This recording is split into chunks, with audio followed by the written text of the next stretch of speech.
እኛም አልሰማንም። እንኳን አደረሳችሁ። ያው አዲስ ዓመት አይደል? አዲስ ዓመት ሲመጣ አበሻ ማቀድ ልማዱ ነው። እኔም ለ2026 ላቅድ ብዬ ተነሳሁ።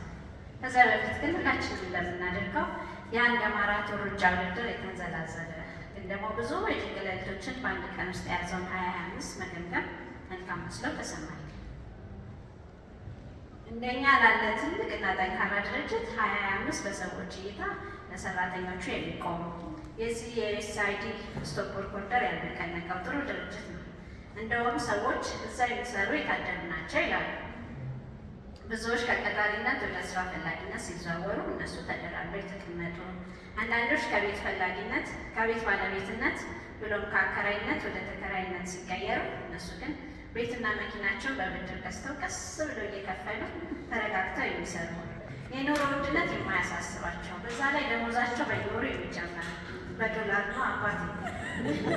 ለብዙ ዓመት ያከማቹት የሚበላ ነገር እንዳላቸው ስክን ብለው ተረጋግተው የሚሰሩ፣ ለውጥ እንኳን የማይፈልጉ፣ በአጠቃላይ ምቾት ዞን ውስጥ ፍልስስ ብለው የተኙ ናቸው እያሉ ያምናል።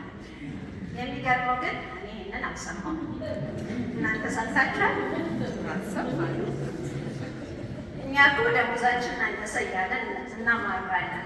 ህይወታችን ስራ ብቻ ሆኖብን ጠዋት ወጥተን ማታ መግባታችን ለሶሻል ላይፍ በቂ ጊዜ ያለማግኘታችን ያናድደናል። እሱ ብቻ አይደለም፣ የእንጆ ስራ የዛፍ ላይ እንቅልፍ ሆኖብን ሳንተኛ የምንባንነውስ ነገር።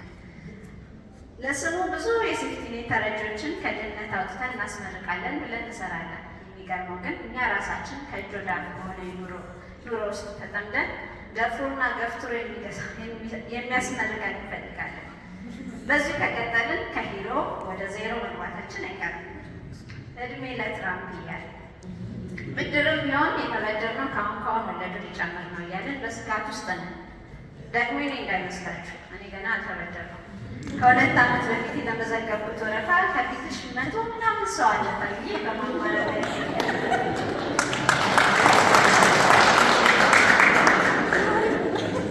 በዛ ላይ ካሁን ስትራክቸር መጥቶ ስራዬን ያሳጣኛል በሚል ስጋት ውስጥ ነው።